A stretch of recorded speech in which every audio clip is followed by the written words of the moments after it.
الحجة ابن الحسن صلواتك عليه وعلى آبائه في هذه الساعة وفي كل ساعة وليا وحافظا وقائدا وناصرا ودليلا وعينا حتى تسكنه أرضك توعا وتمتعه فيها طويلا. اللهم صل على محمد وعلى محمد. تقبل الله تقبل الله منا شكرا.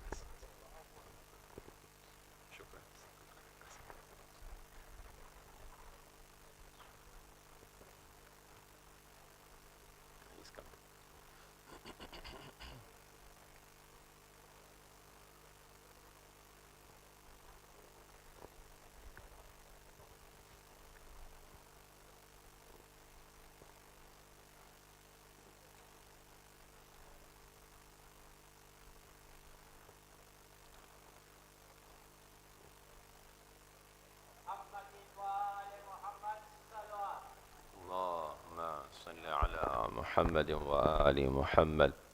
رحم الله من قرأ الفاتحة. بسم الله الرحمن الرحيم.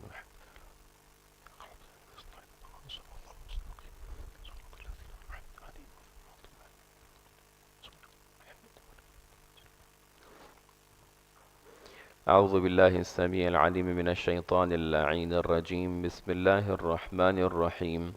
الحمد لله رب العالمين، وصلى الله على سيدنا محمد وآله الطيبين الطاهرين. اللهم صل على محمد وآل محمد. أما بعد، فقد قال الله سبحانه وتعالى في كتابه المبين، وهو أصدق القائلين وقوله الحق. بسم الله الرحمن الرحيم. ما أفاء الله على رسوله من أهل القرى فلله وللرسول ولذي القربى واليتامى والمساكين وابن السبيل كي لا يكون دولة بين الأغنياء منكم. وما آتاكم الرسول فخذوه وما نهاكم عنه فانتهوا واتقوا الله إن الله شديد العقاب. صدق الله العلي العظيم. صلوا على محمد وآله الطاهرين. اللهم صل على محمد وآل محمد. السلام عليكم ورحمة الله وبركاته. अल्हम्दुलिल्लाह हम लोग आया नंबर 8 पर हैं, इसकी गुफ्तगू शुरू कर चुके थे. We will continue the discussion today, and tomorrow we will wind up this ayah, the discussions. We will not proceed further. So inshallah, from ayah number 9, whenever we'll get the tawfiq, inshallah in future we'll be having the discussions. So this is ayah number 8, and it is very much similar with ayah number 7.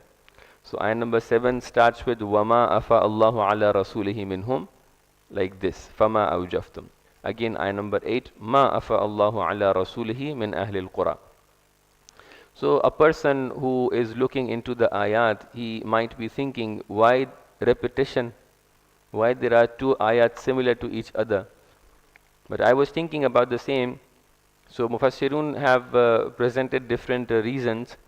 They have presented the reason that since there is an explanation in the ayah number 8, that is why ayah number 8 has been mentioned a bit different.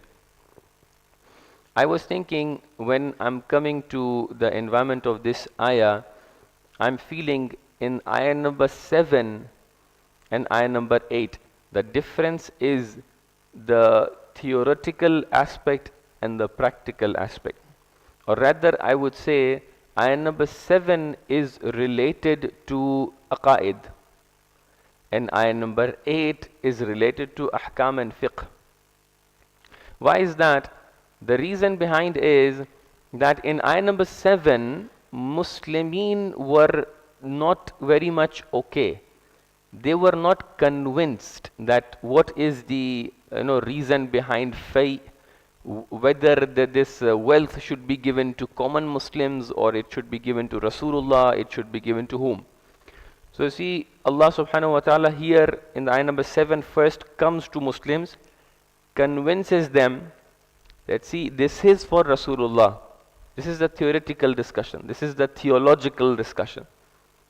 आपके ज़हन में सवाल है, आप पहले इसको clear करिए कि ये ऐसा है, इसका रीज़न ये है.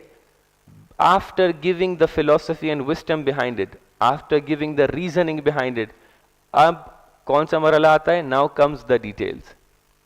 Why I am mentioning this? This is the wisdom of Quran. This is the methodology of Quran. This is how Quran addresses the people.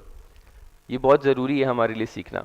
At times, आप फ़र्ज़ कीजिए हमारे जवान आते हैं, the youths are coming, they are still questionable towards some of the things. आप उनसे कह रहे हैं कि नमाज में आए हैं, फॉर एग्जाम्पल, आप उनसे कह रहे हैं कि नमाज में देखो तुम्हें सलवात भी पढ़नी है, अस्तगफिरुल्लाह भी पढ़ना है, दुआ भी पढ़नी, ताक़ीबात पढ़ के जाना, सजदे शुक्र भी करना, दुआ से पहले मत उठना, दुआ फलां ये वो, 1 घंटे तक के बैठना. बाबा he is not okay with नमाज येट. बहुत से टाइम पे you are giving the details of खुम्स to him, he is still questionable towards खुम्स. Why should I pay a खुम्स? आप डिटेल पोर कर रहे हैं उसके जहन में, whereas he is not okay with the existence of that हुक्म. तो अल्लाह ने किस तरीके से बताया? दोनों आयतों में बहुत सिमिलैरिटी है, लेकिन पहली आयत में अल्लाह एक डिबेटेबल एक्सेंट लेके चल रहा है. वहां पे कॉनोटेशन क्या है कि यू अंडरस्टैंड फर्स्ट, फमा औजफ्तुम मिन, तुमने जब कोई जहमत नहीं की है तो फे तुम्हारा नहीं हो सकता है. तो here the discussion is based on philosophy and wisdom, the discussion is based on rationality. अभी डिटेल में नहीं गया अल्लाह कि देखो किसी मिस्किन को दे देना, यतीम को दे देना, फला, नो नो नो, अभी इसका मसला है ही नहीं. पहले ये तो समझो कि ये तुम्हारा काम है या काम नहीं है, तुम्हारा हक है या हक नहीं है. First have the theological discussion, first have the rational discussion. तुम पहले कन्विंस हो जाओ कि तुम्हारा हक नहीं है. अब जब तुम्हारा हक नहीं है तो फिर किसका हक है? नाउ कम्स द आयत नंबर 8 कि किसका हक है? इब्न सबील और यतीम और मिस्कीन और फलां फलां. तो ये एक लेसन है, मेरे लिए तो बहुत बड़ा लेसन है ये, कि जब हम आते हैं डिस्कशन करने के लिए, specially in the classes, in मजलिस, everybody is there, so you can't make it so private and so particular for the people. But in the classes, in madrasa, in school, the students are very much open. They would ask questions like a very foundational question कि हमें इसकी क्या ज़रूरत है, हमें दीन की क्या ज़रूरत है, हमें नबूवत की क्या ज़रूरत है, हमें इमामत की क्या ज़रूरत है, हमें इस हुक्म की क्या ज़रूरत है. So there you need to explain. So this is how Allah subhanahu wa ta'ala is giving us the guideline that we should be explaining to the people. Now we are coming the way Allah subhanahu wa ta'ala says, Ma afa Allahu ala rasulihi. Again, the thing which has been given and granted to Rasulullah by Allah subhanahu wa ta'ala, or rather which has been returned to Rasulullah by Allah subhanahu wa ta'ala, min ahli al-qura, and this is something which is coming from the sides of the people, from the side of people of the cities. Qura means qariya ki jama, qariya ki plural hota hai qura. Min ahli al-qura मतलब जो different cities के रहने वाले हैं. फलिल्लाहि वलिर्रसूली वलिज़िल क़ुरबा वलियतामा वलमसाकिन वब्न सबील. 6 groups को अल्लाह ने यहाँ पर गिना दिया कि अब जब आपको पता चल गया है कि ये हक कॉमन मुस्लिम्स का नहीं है बल्कि कुछ लोगों का है, तो अल्लाह ने 6 ग्रुप्स को यहाँ पे गिनाया कि ये अल्लाह के लिए हैं, अल्लाह के रसूल के लिए हैं, अल्लाह लिज़िल क़ुरबा हैं, यतामा है, मसाकिन है, इब्न सबील. फिर अल्लाह बयान फरमा रहा है एक फ़िलासफ़ी के बारे में कि कैला यकूना दौलतन बैनल अगनिया. यहाँ पर एक क्वेश्चन उठ सकता है कि क्यों हम आकर ये कहें कि ये 6 ग्रुप ही हैं कि जिनको हमें पैसा देना चाहिए, हमें फ़ै देना चाहिए. We understood that there are 3 types of wealth in Islam. One was anfal, one was ghanimat, and the third is fai. Ghanimat is when battle is happening and people are getting the money. Anfal is something which is like unoccupied lands and wealth. and fay is something which is being received without any battle and without any fight. Now, why this this fay, which is being received without any fight, it has to be given to these people? There is a very wonderful explanation over here. Ayatollah Jawadi Amuli explains why this mal should be given to the right people. He goes back to one of the ayat in Surah Ali Imran, I think. There he says, Allah subhanahu wa ta'ala says, it's Surah Nisa, I think, وَآتُوا النِّسَاءَ صَدُقَاتِهِنَّ نِحْلَةً فَإِن طِبْنَ لَكُمْ عَنْ شَيْءٍ مِّنْهُ نَفْسًا فَكُلُوهُ هَنِيئًا مَرِيئًا. This portion is not concerned. وَلَا تُؤْتُوا السُّفَهَاءَ أَمْوَالَكُمُ الَّتِي جَعَلَ اللَّهُ لَكُمْ قِيَامًا. This is a lengthy discussion. He explained in many pages. I'm making it brief. आप यहाँ पर देखें, वला तु'तु सुफहा, जब पैसों को, am I clear or is it echoing? Okay. जब पैसों के डिस्ट्रीब्यूशन की बात आ रही है तो अल्लाह कह रहा है कि पैसों को सफीह को ना दो. सफीह कौन है? कि जिसकी अक्ल काम नहीं करती है, जो बेवकूफ है, उसको पैसे ना दो.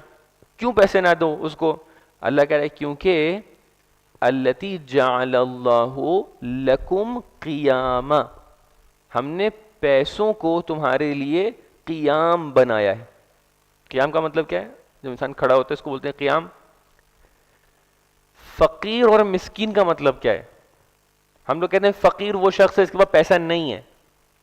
अरबिक में जिसके पास कोई चीज़ नहीं होती है उसको बोलते हैं फ़ाक़िद, ना कि फ़कीर. फ़ाक़िद मतलब जिसके पास कोई चीज़ नहीं है. फ़कीर has been taken from the root word of faqr. Faqr is being called to this backbone. ये जो पीछे के आपका बोन होता है पूरा, कमर की हड्डी. फ़कीर is someone whose backbone has been broken. उसकी कमर की हड्डी टूट चुकी है. किस लिहाज से? फाइनेंशियली. ये अब खड़ा नहीं हो सकता है.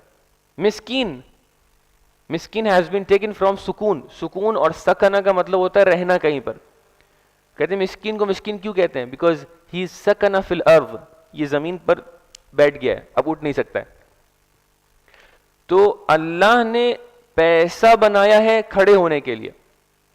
जिसके पास पैसा नहीं है, मनी नहीं है, वेल्थ नहीं है, he is not having that capacity and capability to stand. अल्लाह कह रहा है कि पैसों को सुफहा को ना दो, जिनकी अक्ल काम नहीं करती है उनको ना दो. प्लीज इसको अंडरस्टैंड करने की कोशिश कीजिएगा. मैं इसके आगे डिस्कशन नहीं करूंगा, ये बहुत इंपॉर्टेंट है. पैसे सिर्फ उसको दो कि जो अक्लमंद है. सफीह को पैसे ना दो. कुरान, please tell us who is सफीह. How do I know that someone is सफीह? Someone is, you call it insane, you call it incapable, you call it disabled. How do I know? Is it the hospital who will tell me that who is capable, who's not, who's safi, who's not? नहीं. कुरान कह रहा है ऐसे नहीं समझ में आएगा. कुरान कह रहा है कि وَمَنْ يَرْغَبُ عَنْ مِلَّةِ إِبْرَاهِيمَ إِلَّا مَنْ سَفِهَ نَفْسَهُ, कि जनाब इब्राहिम के रास्ते को, यानी किसके रास्ते को? तौहीद के रास्ते को कोई नहीं छोड़ेगा मगर वो इंसान के जो सफीह होता है. इसका मतलब यह है कि जो तौहीद का रास्ता जितनी ज्यादा मजबूती से पकड़ेगा वो उतना ज्यादा आकिल है, और जो तौहीद के रास्ते को जितना ज्यादा छोड़ेगा वो उतना ज्यादा सफीह है. कुरान कह रहा है सफीह को पैसे ना देना, पैसों का चार्ज आकिल के हाथ में देना. अब बताइए, अल्लाह तबारक व तआला की तरफ से जितने भी लोग इस दुनिया में खल्क हुए हैं, इसके अंदर किसने तौहीद के दामन को ज्यादा पकड़ा है? रसूल ने ज्यादा पकड़ा है, इमाम ने ज्यादा पकड़ा है, अंबिया ने ज्यादा पकड़ा है. किसकी तौहीद ज्यादा मजबूत है? तो यकीनन आप भी पलट के कहेंगे कि रसूलुल्लाह की तौहीद सबसे ज्यादा मजबूत है. तो अल्लाह कह रहा है कि देखो, वो पैसा कि जो अभी तक के किसी के हाथ में नहीं गया है, ये हम किसी भी मुसलमान के हाथ में नहीं दे सकते हैं, क्योंकि हमने एक कॉन्सेप्ट बनाया है इस्लामिक इकोनॉमिक्स का। तो लिहाजा ये पैसा किसके हाथ में जाना चाहिए? अगर कॉमन मुस्लिम के हाथ में जा रहा है तो उनमें अक्सर लोग वो हैं कि जिनकी तौहीद मजबूत नहीं है, तो it will go towards the सुफहा। सुफहा will not be able to make an standing from this money, that is why it has to go towards the आकिल। आकिल हु? फलिल्लाहि वलिर्रसूल वलिज़िल कुर्बा अइम्मा ताहिरीन।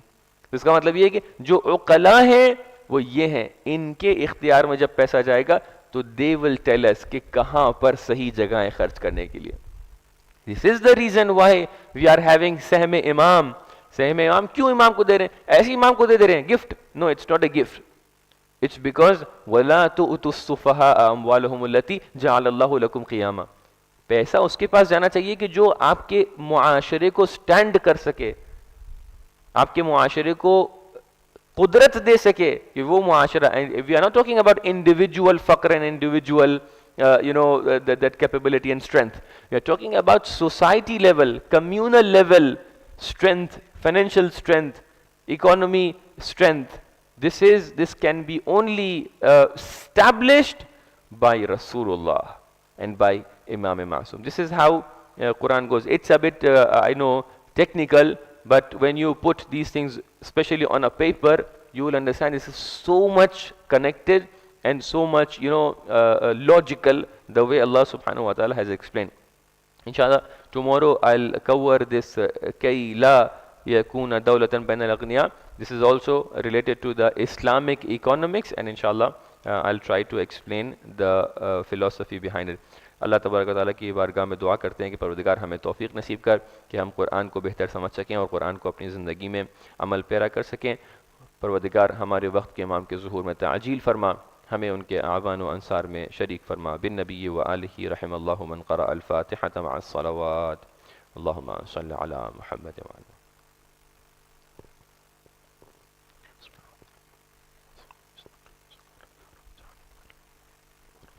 तवज्जो ज़ियारत। सल्लल्लाहु अलैका या रसूलल्लाह, अस्सलामु अलैका या खैर खल्क़िल्लाह, अस्सलामु अलैका या अमीरल मुमिनीन, अस्सलामु अलैका या फ़ातिमतुज़ ज़हरा सय्यदत